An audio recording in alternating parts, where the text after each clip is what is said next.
I wanted to kick this video off with a bang. So we are starting with a larger scale project. I'm using 2 of these Ikea Vaulter little wall mounts and also this Torslev, I hope I pronounced that right, rug. And the other supplies I'm going to be using are a hot glue gun, wooden dowel, black spray paint, and some painter's tape. So I'm taking this rug, and I believe this is a 3-foot by 5-foot rug, and I'm going to be taking the top portion and I'm actually going to be folding it over on itself and then hot gluing down just the edge. We're basically creating like a little pocket hole. That way we can stick the wooden dowel through. So just use a strong bond glue. Hot glue worked great. And then I'm using some paper towel and painter's tape to create a diagonal stripe across to this rug. And this is going to be on the bottom section of the rug. Basically, I am masking off the top portion, and we're going to be spraying this with some black spray paint. I actually had to reposition it one time just to get it in the correct position that I wanted it in. And then once you have that, I brought it outside and I used this 2 times Rust-Oleum black spray paint that I used in my thrift flip video. And I'm just going to be spraying the entire bottom portion of this rug. Now, since this is going to be a wall hanging, I don't really mind that it's going to be like crunchy and textured. Of course, you wouldn't want to probably use this on your actual floor, but since it's a wall hanging, I figured it would just be totally fine to spray the bottom portion of this. And the great thing is that you can totally spray this with any color you like and really have like a coordinating wall tapestry. And I absolutely love the way that this looks when it is hung up. So I gave it a good coating. I had to go over it multiple times just because it was kind of splotchy. And then this is the cleanest reveal ever. I was worried, but look at this.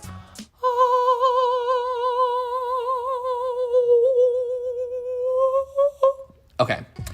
So that is what the bottom half of the rug looks like. And all you have to do to finish this off is just slip the dowel through the top portion, and then you're gonna mount the 2 wall brackets. And I just love how this is hung as opposed to a traditional tapestry. And this ended up costing about $36, which I think is great because it's pretty large scale.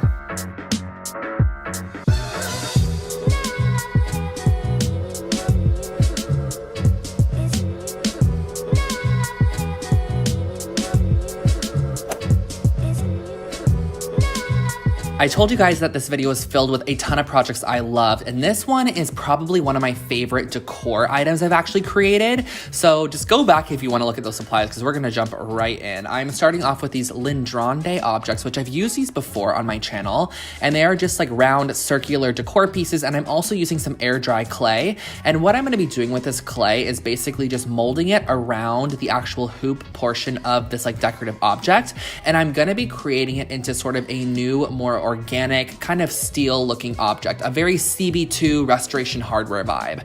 I absolutely love pieces like this, but they typically cost anywhere from like $50 to $150 for just like one decorative object, but they're actually made of real metal. Of course, we're not doing that today. So I'm using a little bit of water and I'm just rubbing what I've already done. This literally looks sexual. I'm very sorry about that, but you know, you just got to do what you got to do. So I'm taking the water and just smoothing out the clay, because basically we're just wanting to break down like the top layer of clay and make it just very, very smooth and clean, and you can really kind of like mold it and mend it to the shape you want.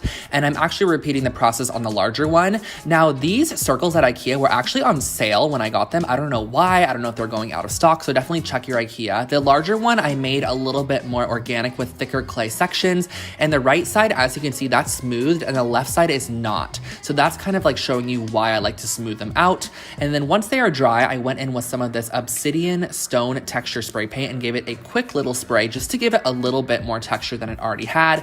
And I sprayed the base as well because I knew I wanted to lastly go in and give a full coat of this matte farmhouse black spray paint to match my decor in my home.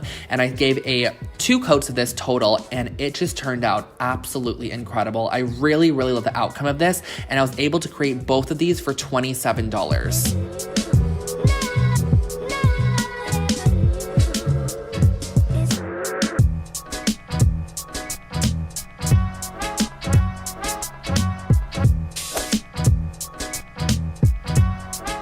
You know, I had to create a super affordable project as well. So these are the overall, I think they're pot holders made of cork, and I'm also going to be using some assorted paints, macrame rope, and scissors. So the supplies are super minimal.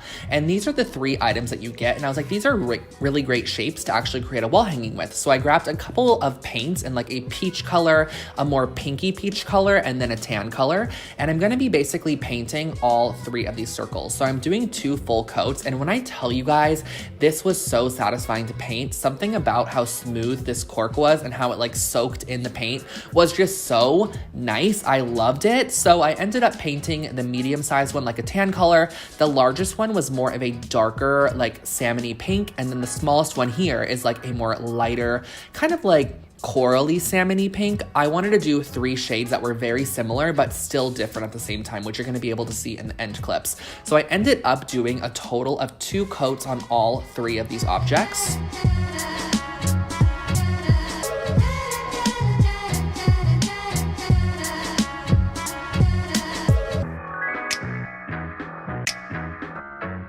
And of course, you could not forget about the back, so I went in and just gave just 1 quick coat to the back side. Since it wasn't gonna be shown anyways, I just wanted to make sure that it looked decent, of course, from all angles. And these are my 3 tones. So next what I'm doing is grabbing some macrame cord. I will link this below for you guys. And I'm cutting out 2 just random, probably like foot-long sections. And I'm gonna be looping it around and then pulling through my strands through the largest loop. And then I'm gonna also be doing the same thing on the medium-sized loop. So we're gonna have both of these like this. And then the smallest loop is actually gonna be the center point. So I'm pulling both of the rope sections down through, and you're gonna see exactly what I'm doing to connect these. I wanted a very clean finish. So I'm flipping it over.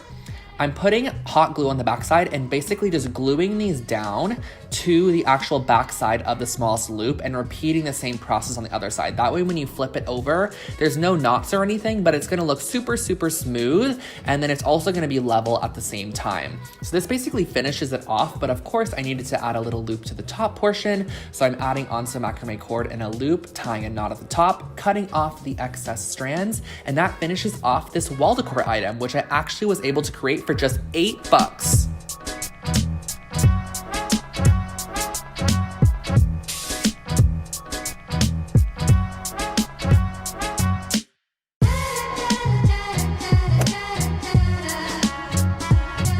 I always have to do like a little furniture item. So I'm starting off with 2 of these Dalskar wooden frames, and I'm also using what I think is a new tray to Ikea. It's like a restored wood looking tray, very West Elm, but for only $25. And the additional supplies are these L brackets and little miniature screws, and I'm also gonna be using a drill and a pen. So these are the L brackets, they're just from Lowe's. It's a couple bucks for a pack of 8.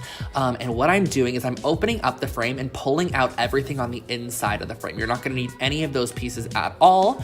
And then what I'm doing is laying down my 4 L brackets on one of the ends of the frame. It's going to be the shorter end. And I'm gonna be drilling what are known as pilot holes. I learned this from my lovely friend Rachel, who is a woodworker here on YouTube. I don't know how to work the wood, but you know, I can try sometimes. So I'm using, that sounded awful, honestly. I'm using this drill bit that's really small and just basically creating starting holes for these miniature screws. It just makes it so that the wood doesn't split, and it just gives the screw an easier area to kind of drive into the wood. And I'm also doing the same exact thing on the underside of the tray. This is on the right side, I believe.